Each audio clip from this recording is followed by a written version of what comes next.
party life's always a party. Let's go. Yo, yo, yo, what's going on? How we doing out there, baby? How are we doing? We're TikTok famous. Having a good day. Paul doesn't want to admit that we're kind of TikTok famous. I don't think we are. We have like 135,000 followers at the time we're recording this, but we got a brand new audience, a lot more followers. So thanks for joining the party, man. We're happy that you're here. I told you I had the paparazzi after me. I can't leave my house without the paparazzi coming. I'm like the J Beebs of TikTok. I think that's what I am becoming. I think J Beebs is the J Beebs of TikTok. J Beebs is the J Beebs of anything that he ever wants to do. Exactly. But we got a bunch of new followers. We're really happy that the show's growing, that people are listening to us, which is pretty dope. So, we want to say thank you, and let's get this party started. Is there anything else you want to talk about to start the show? We're both drinking on this episode. We should just start doing this. We should start possibly starting the show with a chug bud or like some sort of chugging way to start the show. This way, the people who listen at home, hopefully they're having a good night, laying back, chillaxing.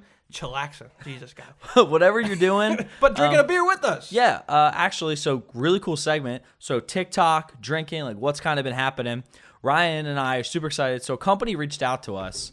I think they're called Scuba Beer. Yeah, I never heard this. But the people said it in our comments. They're like, yo, you got to use a scuba beer. And I'm like, what the hell is a scuba beer? So we have a what's it called? Pump action shotgun tool from Junk Engineers on the show. We love it. We've used it. And then Scuba Beer reached out to us, and they're another binge drinking company, right? So basically, but the difference with them is it's for a bottle. So you put it on top of your bottle and it allows you to chug your bottle instead of a can, which it looks pretty dope. But people are ridiculous with this. Dude, thing. I saw the guy was chugging 4 tubes at once. So basically, he's chugging 4 beers in a matter of under 2 seconds at once. That's the thing with this thing, because you can do connectors, and it's a whole crazy thing. Didn't you see a guy chug a 6-pack? Yeah. 6. He literally had 6 beers. You connect them all together with these tubes, and then you just snorkel it, the idea of a scuba beer, and you chug it. It's ridiculous. I think I'm the shit when I do a funnel, and I do 2-beer funnel. This guy's showing me, he's put me in the dirt. This guy's he's chugging a 6-pack. Literally insane. But we're going to be getting Scuba Beer sent us some stuff, which is pretty dope. It's not in yet, but we'll try it out on the show. Maybe we start the show next week with a scuba beer. That could be it looks a little bit messy, so. We'll see. Paul yells at me when I try to explode beers and shotgun on set because we got the technology up here. We got LeBron James who needs to stay dry. So Paul gets a little anal about me, letting loose with some beers out here flying like Stone Cold Steve Austin. I mean, if we have technology, let's not ruin it, but whatever. If it's for the beer, it's for the beer. Let's get in the show. Showtime. What's what the people want. Showtime. Showtime, baby. Let's go. What's the first thing we're talking about? We talk about drinking all the time, so let's start the show with some drinking. So we're going to do the top 10 types of personalities that you become. What you form into at a party while you're drinking. So we all have we all get those certain personalities when we get drunk. And the people of which personality they become when they get hammered, don't you, Paul? I agree. Everyone's a different type of drunk. You might be happy, you might be sad, you might be getting in fist fights. So guess what? We're going to be What's up with trying to get the Brooklyn accent? We're going to be going through these people, basically seeing what type of people are at the party that when they get drunk, what do they turn into, right? And you're probably gonna be one of them. I'm probably gonna be a bunch of these. I was talking to the viewers. Oh, thank you. You're gonna be most of them. I think. Just like you were most of the party fouls at the bar. That's true. I'm starting to do this show, more episodes we do. I don't know if Paul's the best guy to party with. I mean, he's good for a good time, but he's hitting all the cylinders on all the party fouls at a bar. He's hitting all the cylinders for all these personalities to deal with on a nightly basis. I'm starting to feel like maybe that's not the best case. We're actually gonna party it up this weekend. I hate when I do this. When you touch me on the show. Whoa, kid show. I hate when you do it at the same time as me. Oh yeah. Hey buddy. We're just 2 pals sitting in the basement doing a podcast. So we're gonna actually go golfing Saturday, and we're gonna party it up because we wanted to let loose this weekend for 100,000 followers on TikTok. Yeah, so we're gonna let loose. Ryan's been talking about a while. We started TikTok back in December, and we started gaining some traction. And then when we hit 30,000 followers, it was pretty cool. And we knew, we're going to continue this and have some fun and do our thing. And we were like, okay, I think what's a really good milestone, right? And we said 100,000 followers. I think that's a really good milestone. So we should celebrate it.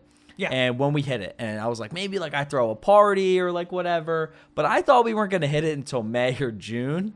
And, you know, we'd be outside. I have a pool. Like, we would go drink with the pool and, like, have a good time there. But we said we still got to, you know, celebrate the 100,000, maybe go out with some friends, get drunk, and just have a good time. So in the comments, if you're around South Jersey, let us know where's the spot to be this weekend. Or let's go the following weekend. Well, we can party next weekend. We'll live it up. We'll celebrate this weekend after you listen to the show. Let us know the hot spot, and let's get into the block number 1, which is what I explained, the top 10, or not 10, top 10. 10 personalities that people become. First one is the happy drunk. I think we both can say that we both become the happy drunk. So this is the person at the party that laughs at everything. Oh, they're Mr. Giggles. That's what that, like, really happy all the time. I think, as I'm giggling. I don't think that's what I No. That's more so having the seizure. I don't know if that's. I think the happy drunk, I feel like, yes, is a specific type of drunk and person, but I also think that the happy drunk is like the beginning of a lot of people getting drunk. Here's my thing. So that's like one of the early stages of the night. So I see where your mind's at in this. So when you're out partying, the happy stage is like the beginning. It's like when you get to the party, everyone's there, you're talking, you start drinking, you got that like you got the alcohol going through your body, and you just feel good. Here's my opinion: is that you can't become the happy drunk without experiencing the downfall later in the night. I agree. Because it's like a roller coaster. You work that happiness up all throughout the night, and at some point, that's going to crash. It's going to come down. It's going to come down king the college. You're going to go down. Yeah, I mean, it's very rare for you to be the happy drunk for the entirety of the night or for the entirety of your life. Like, I don't think you'll always be happy. This is a podcast about positive vibes. I don't think you cannot be happy all the time. You must be sad, depressed, angry, not happy. I think, you know, you want to be happy all the time, but sometimes I think I'm happy all the time. Yeah. Okay, well, go ahead. Explain why you can't be happy definitely all the time. But yeah, I mean, happy drunk. Be that person. No, here's one last thing on the happy drunk person is I feel like this is the happy drunk person, gets happy, has a good time partying, and then they're the one that ends up like pissing in their bed and stuff. The happy drunk, yeah. If they don't affect the party, but they affect their self outside, away from everybody else. Yeah, that's a good analysis. They're the really good vibe. Like, that's the thing, right? The happy drunk is like the energy in the room and the positivity in the room while all the other chaos is happening at the party. And we talked about this. Last thing I'll say on this happy drunk is we talked about this on one of our earlier shows where the happy drunk is usually the dancer. Yes. It's like the people who try to help other people have fun at the party as well. So they'll go up to someone and be like, come on, let's dance this song. Start grabbing their hand. And like, hey, man, you want a free beer? Like, I got some extra beer. Like, do you want a drink? Like, what are you drinking tonight? They're the guy who's trying to be the life of the party and try to make sure people are good. All right. What's the second one, Paul? Next one. This is, I feel like we've all been this drunk. We have all been this drunk at one time or another. And it is the sloppy drunk. So this is the person falling all over the place, spilling their beer, party foul, or throwing up. Also party foul only if you're not puking and rallying. This guy is a mess. It's okay to be the sloppy drunk once in a while, but once you become the sloppy drunk every single weekend, you're the mess. You're the sloppy drunk. Like, that's your sloppy drunk tag. But if you get sloppy drunk, you fall down maybe at the bar. I remember this one story. Punta Cana. We bring up Punta Cana very often. Yeah. So we're at the bar, at the poolside bar, and I start drinking. I get there early, so it's like 8:30 in the morning. I get there early. I bring I help the bartender get the bar stool chairs down. Yeah. So I'm there early. It's like, oh, Ryan's here. I help get the chairs down. I sit in it. I drink there for I'm drinking margaritas. I'm taking shots of kamikazes. I'm drinking Presidente and El Presidente. Presidente. And just before I know it, it's like 4 hours go by, and I finally get up for the first time, and I just collapse. And that's the sloppy drunk, and people see me poolside. I'm falling off, getting away from the bar. It's okay to be that sloppy drunk occasionally, but if I do that every weekend, they're gonna slap the name tag sloppy drunk on my chest. I think the sloppy drunk, how far you can go just depends on like where you are. Like, if you're at a bar, you don't want to be that sloppy drunk because like you're in public. You might get kicked out by the bouncer, and that's a party foul. Like, you don't want to do that. But if you're at a house party and you realize you're having a good time and maybe you're spilling a little bit, we'll be like, we'll let it slide. But what I really hate about the sloppy drunks? Oh, wait. Yeah, go. Like when you go out to eat late night, especially college. This is college life. So say you go to like a McDonald's or like I was gonna say Burger King, but no one goes to Burger King besides the Burger King. Paul. No, not me, not anymore. Or like you go to like a diner and then like those sloppy drunks, they are at the diner causing a scene and they're screaming. There's other people there, even though it's 2 a.m. There's still people who work night shift and they're eating lunch maybe or dinner there. So it's like they cause a scene. It's just like I don't like that about the sloppy drunks. Okay, so. Sloppy drunk. I thought of a really good story to tell. Oh, boy. And this involves your boy Ryan over there. Me? So there's a really good story about someone who was very sloppy one night. The night before his college graduation party. Oh, this is a bad one.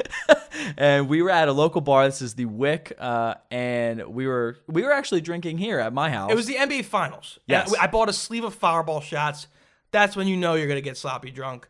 I put a couple bets in for the NBA Finals. Let's just say my night did not go well. Drank a lot of Fireball sleeve shots, and then this happened. So we had all the Fireball shots. We were supposed to just drink at the house.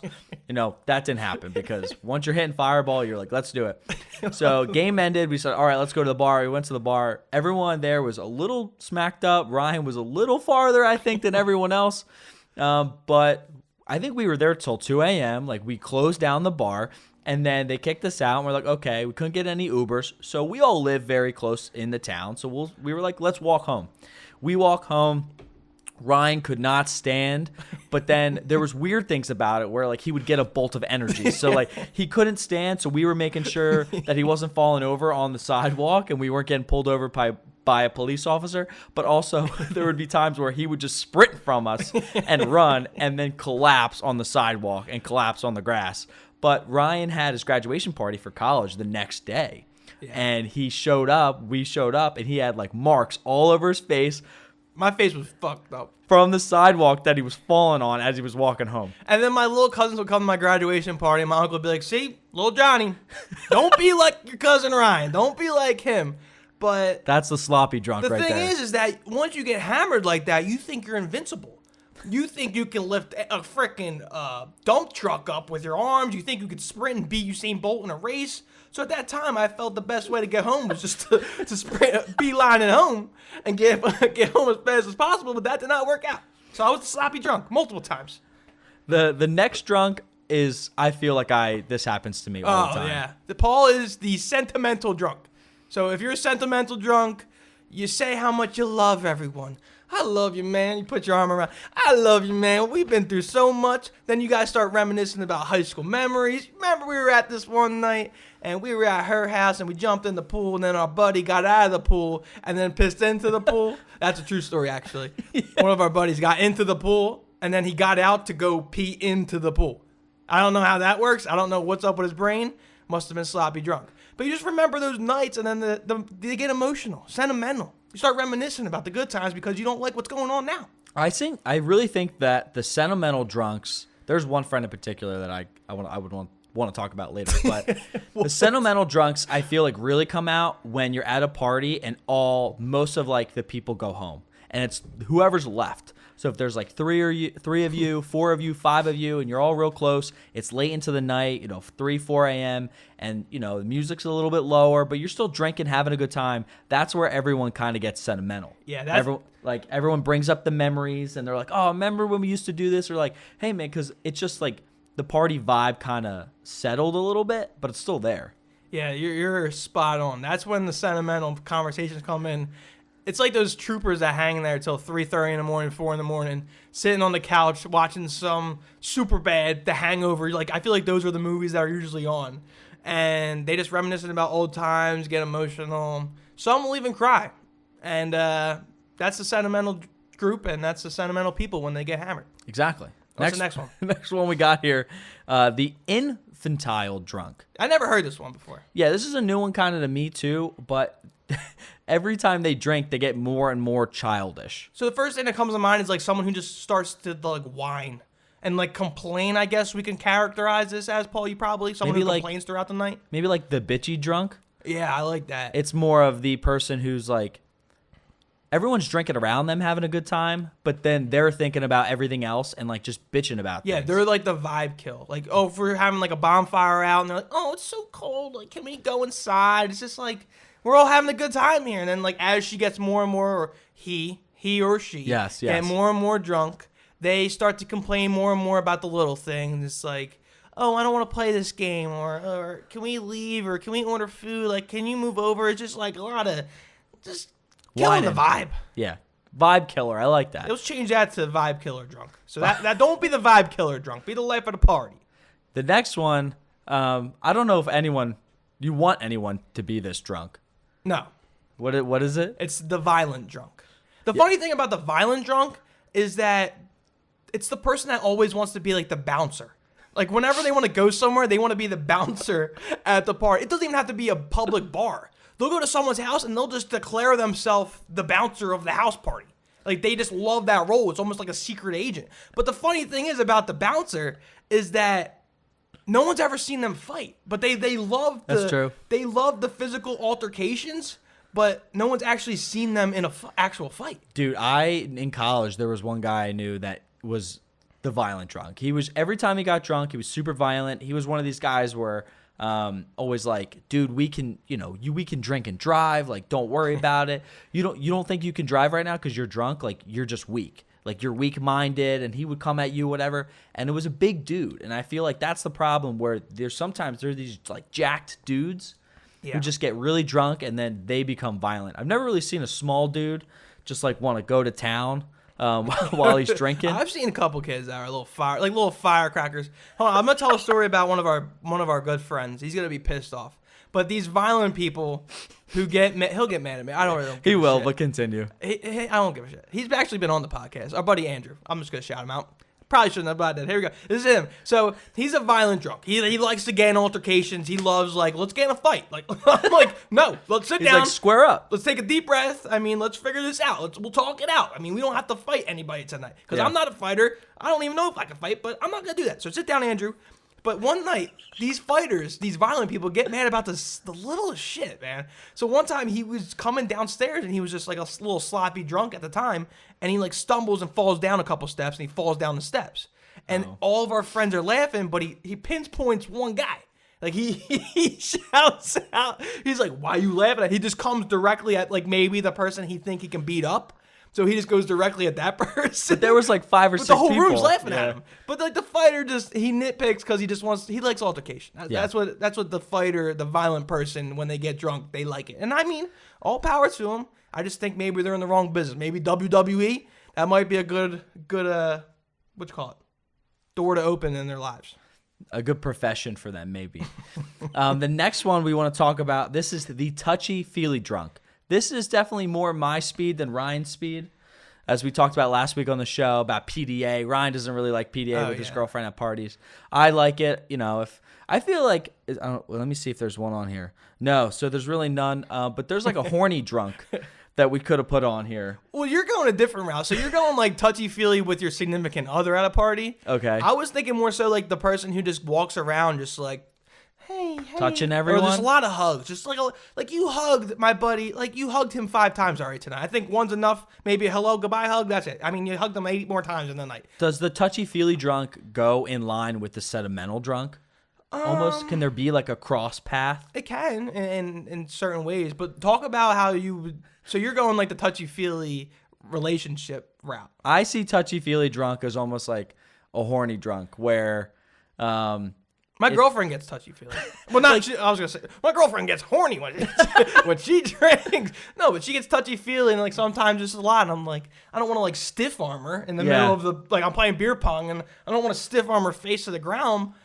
But sometimes it's a little too much to get the touchy-feely drunk all the time. Yeah, I think if it depends on the mood of the party, what you're doing, and you know, if you're on a couch with someone, are you chilling? You guys listening to smooth music, or what kind of party is this? A relaxing Wednesday night with the wine. On a couch, listening to smooth music. Got the wine. This Wednesdays. Sounds like an orgy, to be honest. I'm just gonna call it how I say it. It sounds like. You know, I mean, that would be a touchy-feely. That's all touchy-feely drunks. Studio 51 in New York. So, I mean, yeah, if that's your speed. If not, we can move on. The naked drunk. Speed was the worst word to use there.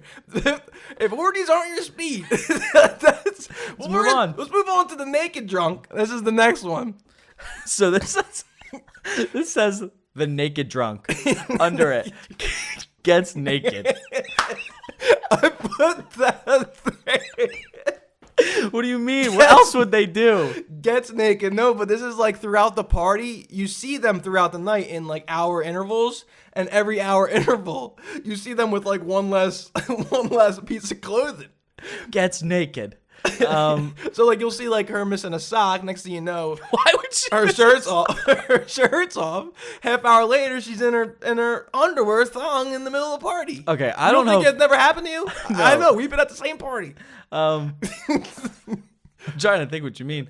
No, but I'm trying to think of like fraternity parties. There's always the thing where a lot of the guys who live at the house or who just brothers that, you know, when the party gets really like hot, especially in the fall or spring or whatever, that they're sweating. They all take all their shirts off, kind of thing. Oh, the frat boys always take their shirts off. That's what I'm like thinking of, the naked drunk. I don't know who's just like getting naked at parties.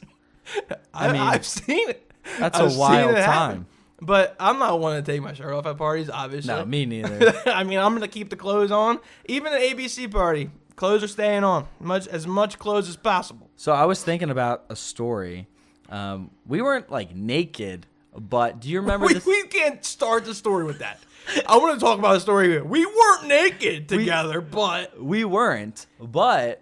Do you remember this time? So it was Ryan, myself, and two friends of ours, and we went to a hookah bar in Philly. This was when we were back in high school, and people like to go to hookah places. Well, because you can get in for 18, right? Yeah, you could get in. Or 16? You could get in for being 18. So you were 18 or whatever, and you got in. So we went over to Philly. We'd do the hookah bar, but I remember getting really drunk that night because we were just like, you know, we were pre-gaming and doing whatever. And I remember being in the Philly train station, like the speed line, and we all took our pants off and we had our boxers on and we were just walking through the speed line. I guess we were naked drunks at that point. Exactly. Then. That's the only story that I could think about being. We did take a cool ass picture. It's like we're literally in the subway and we couldn't drink alcohol, so we had like sippy cups in our mouth and we carried around sippy cups like chugging in alleyways of Philly, and we just took a picture in the subway with our pants half down. And that's the thing. It's like a legendary picture. It's like one of the pictures I will never forget. It's just a good moment you have with your friends, which is just stupid as hell. Yeah, very stupid. But there was a girl in that picture. There was Anne-Marie Brooke, but she had her pants on.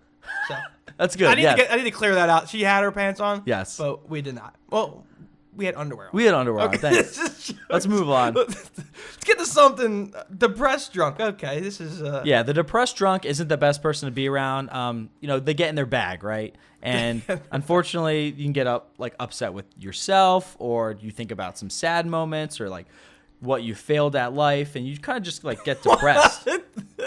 No, but I'm gonna be honest. I'm not a depressed person. I'm really not.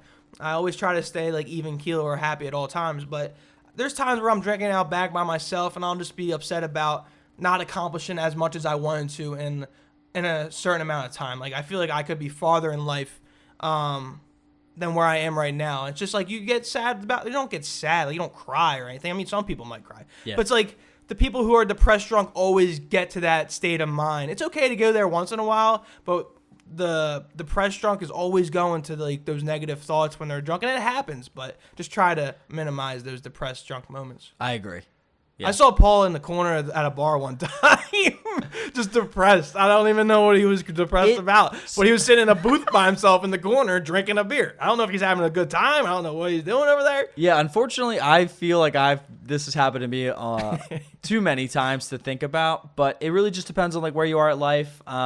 If you're someone who's really like goal driven and you want to like just achieve really good things in life, and sometimes if you're not in that spot or some bad circumstances happen to you, like alcohol might not be the best thing, but like sometimes it's really good just to drink with your friends and like get away from those feelings.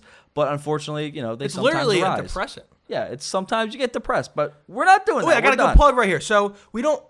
You guys don't want to see Paul depressed anymore, right? No. So here's what you gotta do. You're watching on YouTube to subscribe. If you subscribe, that helps our channel out. So definitely down below there, subscribe. And then as we get more success by your subscribes, we won't be depressed because we'll be successful. I like you see that. what I'm doing there? I do. So then you can't be depressed if we get people subscribing, get people liking, sharing our stuff.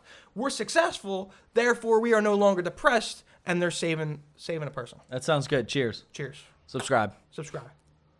All right, so we got 2 more left. The next one is the professional drunk. This is the guy that gets hammered, gets belligerent, and he doesn't show any side effects. He doesn't get depressed.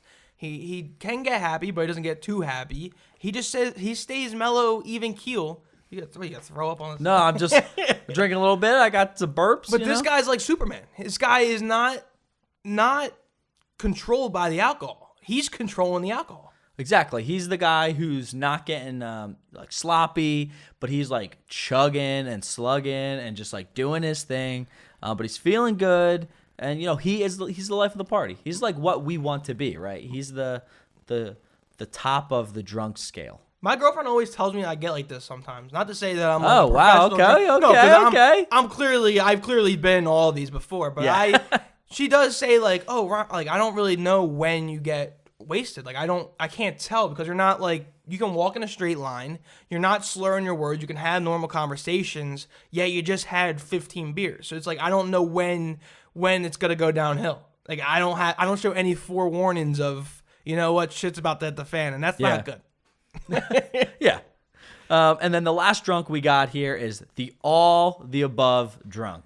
And I think I fall in that category. And it depends on like what I'm drinking, who I'm with, how much I'm drinking. Depends on what drunk I will be that night. Depends how much clothes you're wearing. Correct.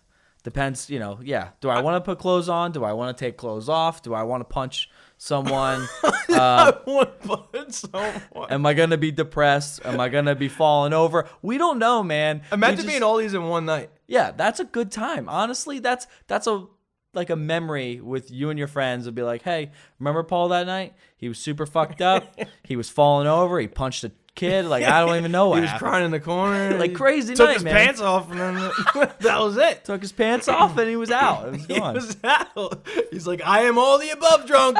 Peace. Mic drop. So there it is. Be the all the above drunk. That's the life of the party. Switching up. Block 2. Paul, what do we got? We're going to be talking about some like Universal, some Disney stuff. This is more related to like the parks down in Orlando.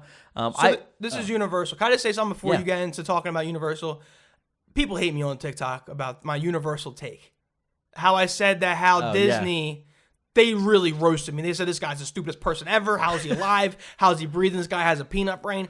Because I said it's stupid that they put Universal next to Disney, but to show them that I do have a brain, Paul's going to teach me some Universal facts, some things about the park, and kind of just educate me so that I'm not getting grinded up on TikTok from this point moving forward. Right, Paul? Yeah, and I really love amusement parks and like Disney and Universal, and they fall into our category of like entertainment, like what we like talking about on the show. So I've always wanted to talk more about these, but it's some really cool stuff. So the first thing that I want to talk about is Marvel's Superhero Island at Universal Islands of Adventure. So we're talking about Orlando, Florida.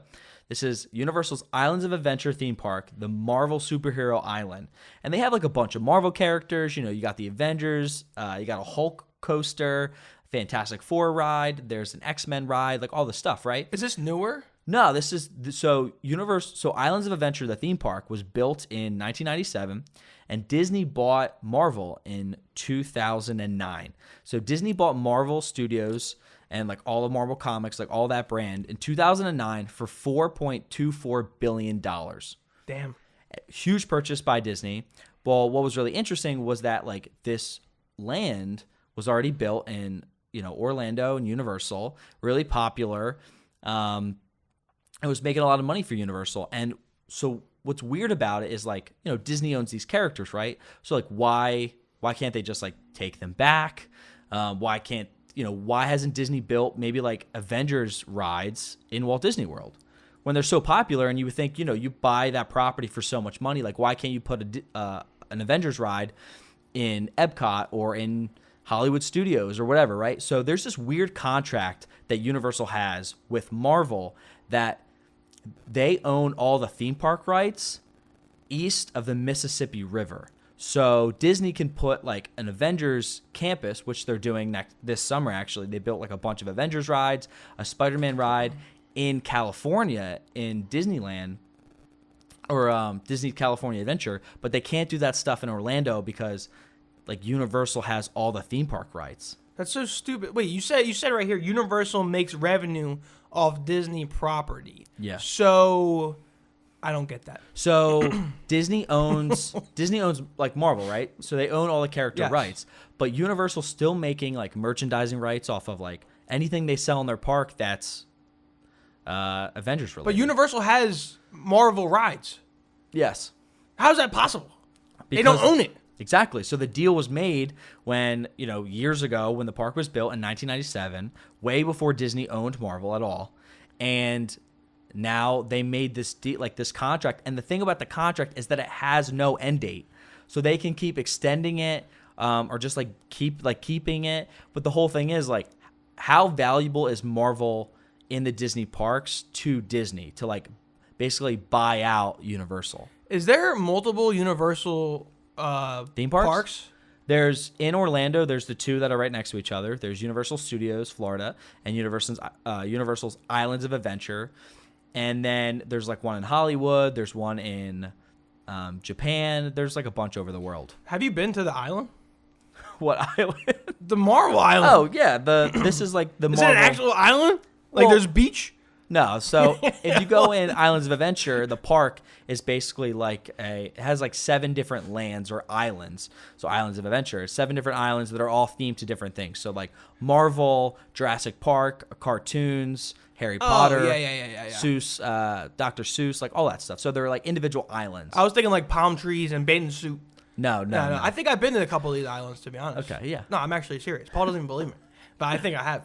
But there's one cool thing so Disney's kind of found a loophole about this, that because they don't want to buy out Universal right now, that because Guardians of the Galaxy has never really been in the main lineup of the Avengers comic books, that they can use Guardians of the Galaxy at Walt Disney World. So they had like a Peter Quill and a Groot meet and greet at Hollywood Studios. They're currently building Guardians of the Galaxy Cosmic Rewind roller coaster in Epcot. So they have found this loophole, but it's only Guardians of the Galaxy. They got to transform. I got to start writing this shit down. You guys at home, I don't know if you guys are following this.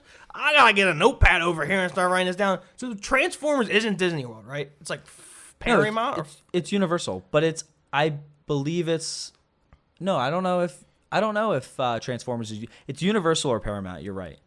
I just don't know which one. Yeah, yeah. I actually do like Universal. The only thing that I can knock on Universal is that all the rides are the same. I agree. I don't get that. So they're all like, I wouldn't call them animations. They're like screen rides.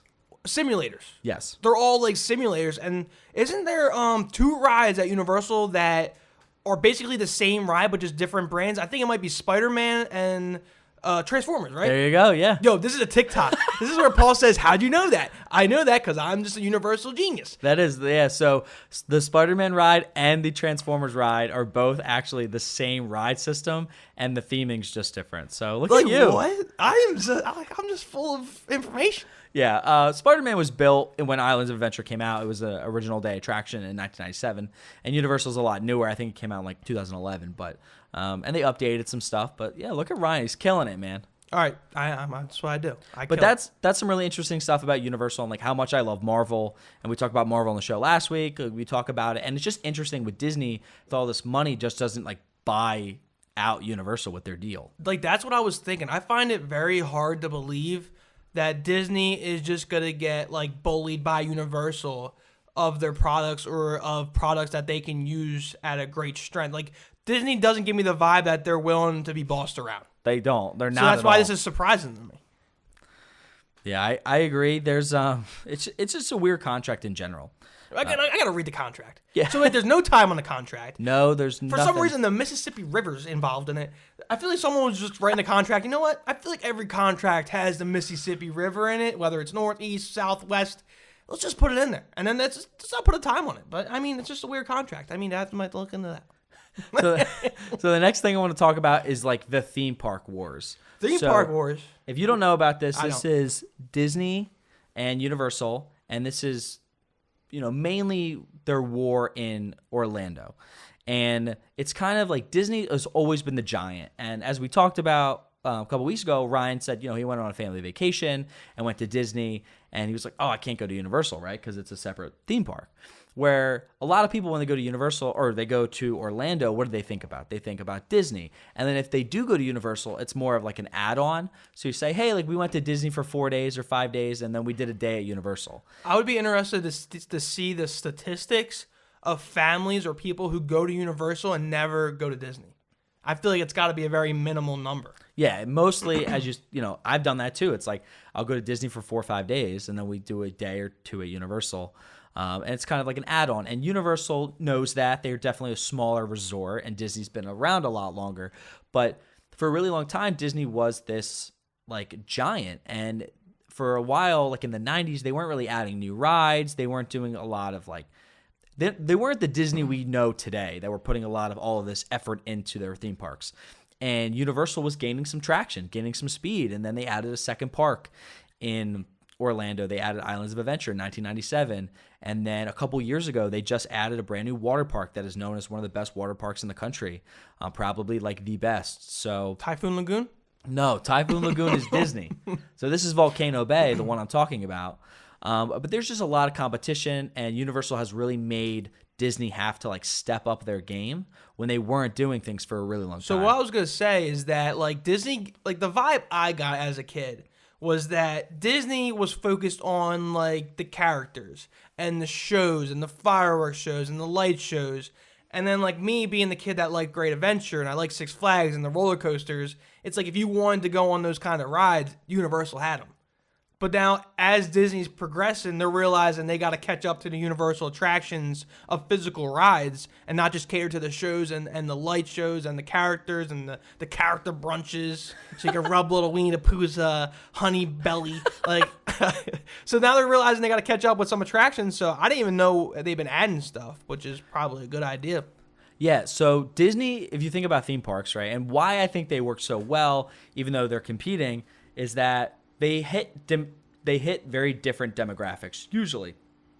Now they are family like branded, but Disney's very like more family centric to the younger audience, but does have stuff for the older audience as well. Where like Universal really hits that teen demographic and that young adult demographic, and those like, hey, like we put roller coasters in our parks where Disney's not doing that kind of stuff. Do you think it's their type of movies? Because now that I'm thinking about it, Universal has Harry Potter, which you're going to talk to about later, right?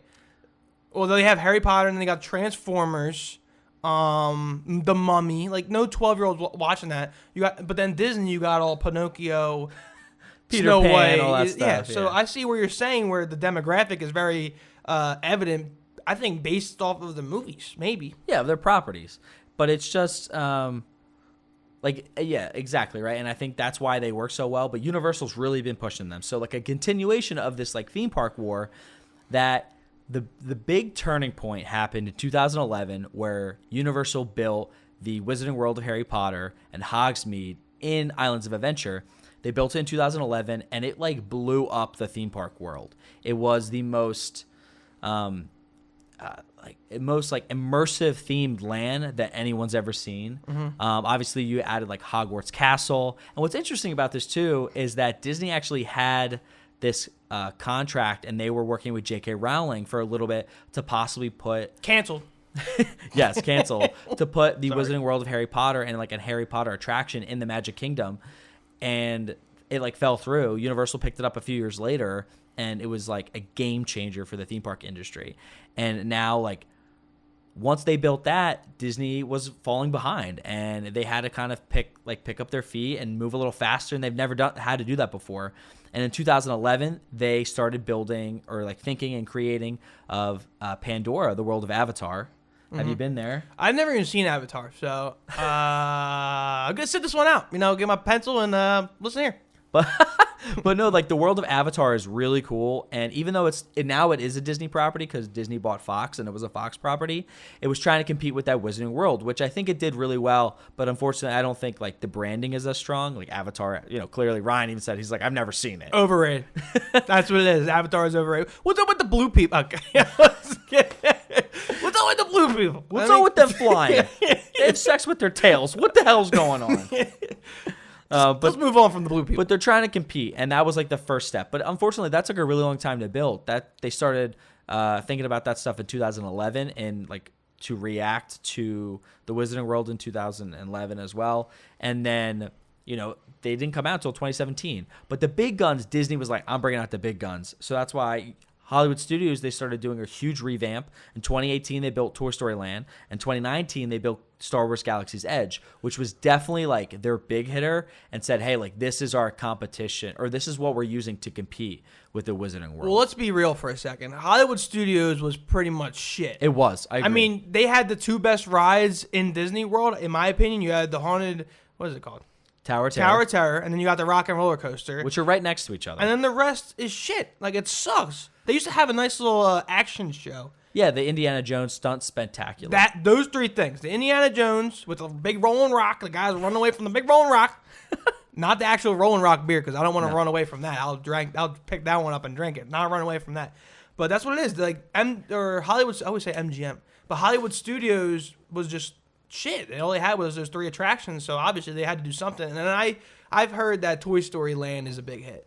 Yeah, I think I heard the lines are long as hell. Yeah, and the Toy Story Land's like all outside. There's a whole big thing about it. But, you know, it's just this constant competition, which I think is really cool. And, you know, who wins? Like, the fans. Like, the fans win. We get these immersive lands. Universal's building a brand new third theme park down in Orlando, hopefully open by 2024. It's called Epic Universe. It's going to have like a Super Nintendo world, all Mario theme related. How to Train Your Dragon, like Viking, old school. Dude, my girlfriend land. loves that movie. How to Train a Dragon. I love it too, man. It's I've awesome. never seen it. You're going to love that Mario world. Super Nintendo, yeah. Is it Mario or Mario? Both. Both. Mario. I think, yeah. I say, let's play Mario Party. Mario. I don't know. But Universal actually just built their first Nintendo World. Or Super Nintendo World in Japan. It opened like a month ago. You can check out some videos online. It's really cool. I thought you were going to say you can go to Japan. You can. I mean, if you want to go to Japan, check out Mario World, something world, my world, your world. Let's party. Let's always party. But that's really like that theme park war. And then the last thing I want to talk about theme parks. This is going to be pretty like simple, not simple, but like quick. But it's just a really interesting fact. So something I want to talk about too, a really big issue that happened between Universal and Disney was this idea that, you know, when Disney built MGM Studios, which is now Hollywood Studios today, that a lot of people think that Michael Eisner, who was the CEO of Disney when they built MGM, actually stole the idea from Universal. How do you become the CEO of Disney? You work your way up in a company, I guess. When you start at It's a Small World and work your way up into the friggin' CEO? Maybe, man. I know a lot of people work their way up from like theme parks. But that whole concept, so a lot of people believe, and there's a lot of theories about it, that Michael Eisner, who was the CEO, he had some friends who were at Universal. He was hearing some things like what they were working on and building a theme park that was going to be a live or that was going to have like a studio and a live film set, that he was like, oh, like, why don't we do that? Why doesn't Disney do that? And originally it started out as an idea to be a pavilion in Epcot. So how Epcot has all these things, and then he saw, Universal was doing it and what their plans were and their studio backlot tour, and was like, we can do that, and then built MGM Studios and literally stole the idea like right from them. And I think MGM Studios came out first because it beat Universal by maybe like a year or two. I think he should be arrested. A lot of people didn't really like Michael Eisner as the CEO of Disney. Did he die? No, he's still alive. He's just not the CEO anymore. Watch out. Watch out. I'm not for people who steal ideas. I hate people who steal ideas. And we were talking about this pre-show. I know it really has nothing to do with Disney, but it's like I was watching Social Network the other day, and Mark Zuckerberg didn't steal the idea of Facebook, but he took stuff from, what are those Rowan twins? I don't know. They were on the road team at Harvard. Oh, the Winklevoss twins. True, that's a true story.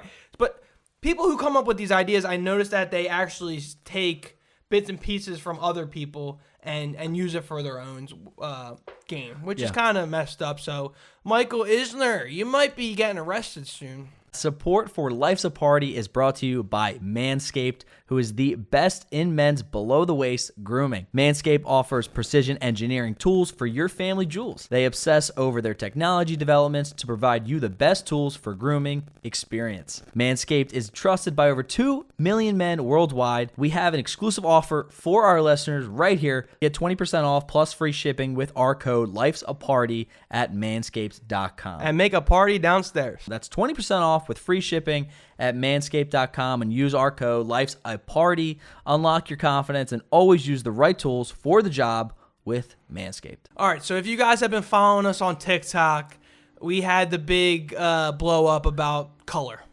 Right, Paul? Yeah, so we talked about Go Away Green and how Disney uses this color to hide things in plain sight. But, you know, I didn't think it was going to do, like, it just blew up. It blew up on TikTok.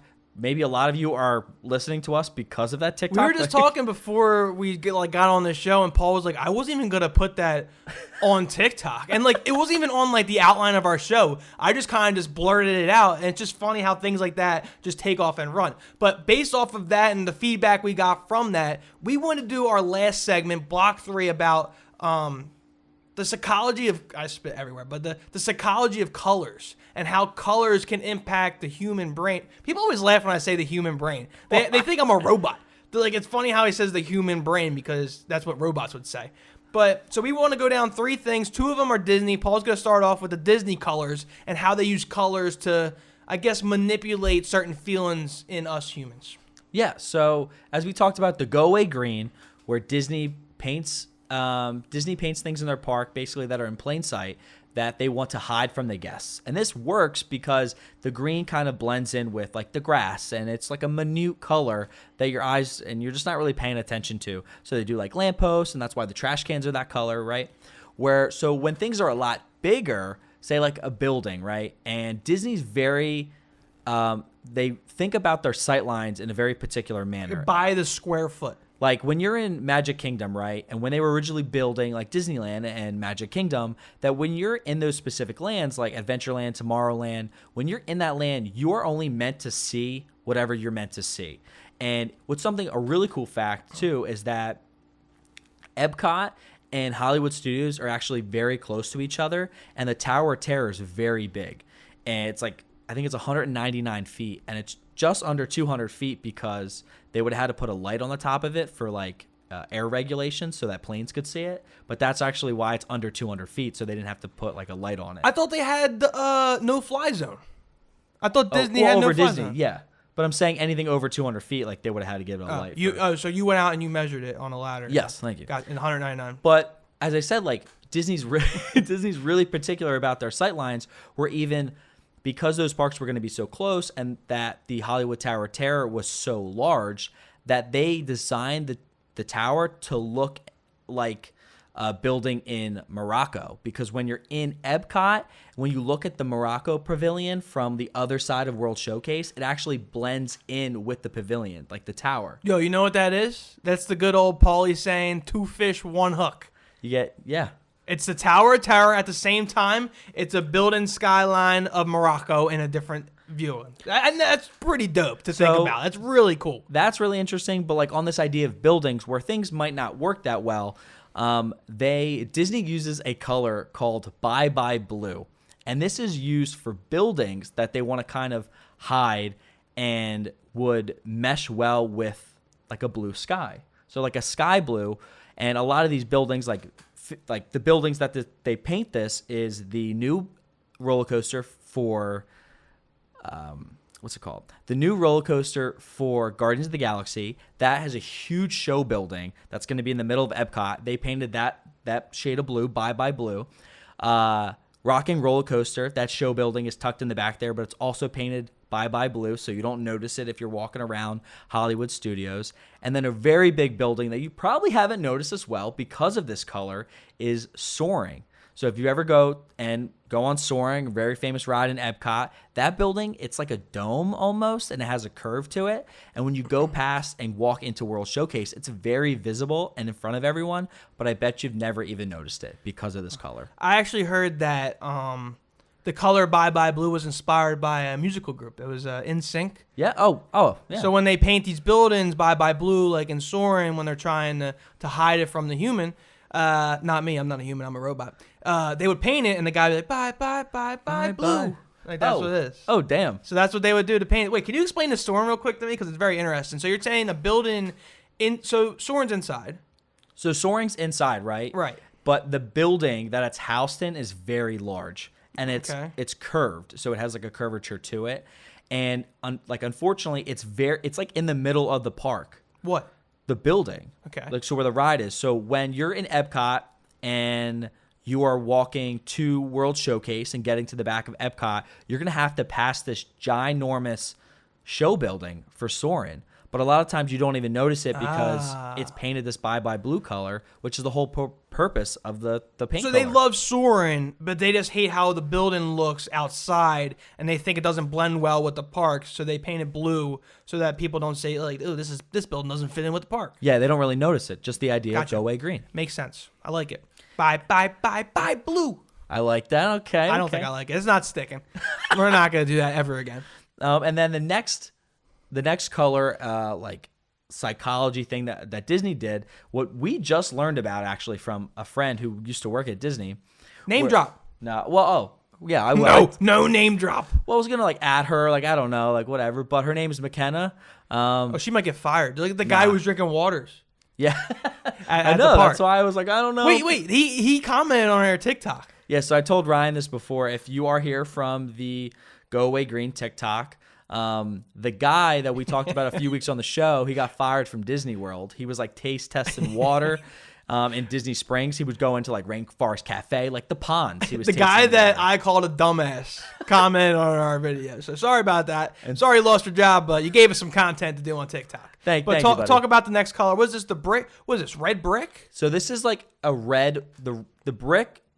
So the color of the brick on Main Street, USA, in Magic Kingdom, when you're walking up towards the castle, it's a certain shade of red that your brain like thinks of almost this idea of a red carpet. Ooh. So that was the idea that when they were building Disneyland and Walt Disney World, that they wanted to make this idea of when you enter the park and walk towards the castle, it's like a tribute to Hollywood almost, where you're walking down that red carpet. And that shade of red works really well with the greenery around there as well, that complementary color of red and green. So it's supposed to like give you this sense of like happiness and joy, as well as like grandeur, the idea of like walking down I Hollywood get that red carpet. Yeah, I get that feel. Like when you're walking down Main Street, that's what it's called? Yeah. And when you're walking down Main Street on this red bricks, it's like, holy, this is it. This is the Mecca. This is Disney World. Like, this is where you want to be. The castle's straight ahead. You got the red bricks line you right down to the castle. And it's like, this is the Mecca. Like, this is Disney World. And that's where you feel that moment is on the red bricks, because you feel like you're like going into, like you said, like the Oscars or the Grammys. And the paparazzis are taking pictures of you. And you get that feeling walking into the park, and you're starting off on the right foot, literally. Yeah, there you go. Disney controls all, as we said in the last one. When you're in the parks, they know what they're doing. They actually take your soul from your body. So like when you walk in, your soul like whoop, it leaves your body, and they just control you like a robot. That's how I turned into a robot. Right. So Ryan, what's the last one we got here? We've been talking a lot about Disney, talking a lot about Universal, but we got a sports color psychology little thing that's kind of historic in sports, in regards to psychology and how color affects, once again, the human brain. So this one's Pink Locker Room. So the Pink Locker Room was the brainchild of a legendary coach for Iowa Hawkeyes named Hayden Fry. He was a coach for the Hawkeyes from 1979 to 1998, and he actually graduated from Baylor with a psychology degree. So he's like really into this color stuff and how it affects people. So he apparently claims that he once read that the color pink can have a common effect on people. So he thinks that the color pink basically rips away the what's that word? Masculinity? There you go. So he thinks that the color pink rips away the masculinity of these football players. So what he wanted to do was he painted the visitor locker room pink. he painted the walls pink so that when visiting teams would come into their stadium in Iowa and play against them, and they would be in the locker room changing, going over their pregame assignments and having a pep talk, that they were surrounded by the color pink, which would less like soften them up and not have them game ready, coming out ready to hit somebody, and it affected their play. And studies showed that it was causing a major effect in how these visitors were playing, and it showed by their record. So it's crazy to think that the color pink can literally take your manhood away. It's almost like real men wear pink. Yeah, it's a really weird thing, and that's why I love TikTok so much too. So actually, someone brought this to our attention via TikTok and was like, "Hey, there's this thing called like the pink locker room," and we're like, "What the hell is that?" Yeah. And so like doing more research on this type of stuff is really cool, and just goes to show you how far opponents will go to make sure they win, or like what's a creative way that we can hurt the other team. I mean, it's really vicious in visiting locker rooms. They'll like break their showers, or they'll make scents smell really bad, so they have to deal with that, or have broken lockers.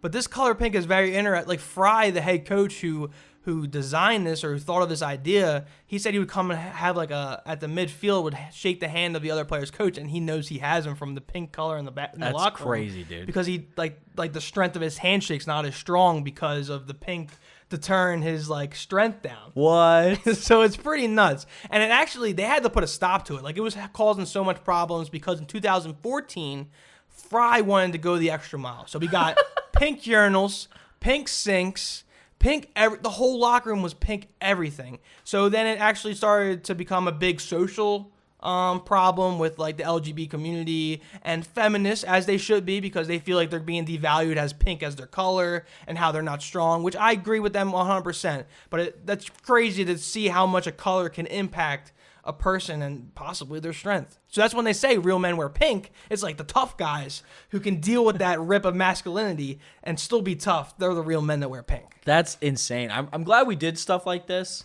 The color psychology of what's going on in the world. But yeah, absolutely insane fact of what coaches would do to make sure they win. Crazy shit. But that's our show for today. Thank you for all the new people and the new listeners, joining this party. We appreciate you guys. And the OGs. OGs are still here. OGs are still here. We're growing. We're still at the beginning. We're still growing.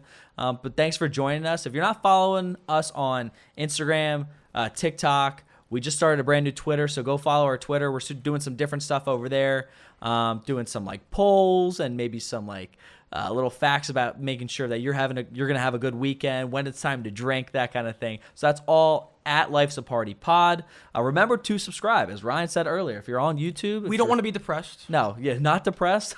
Don't give us anything to be depressed about. Subscribe. Give us success. The more success, the less depressed. But we hope you have a great week. Thanks for listening. As always, music. Take us out. Peace, baby. Later.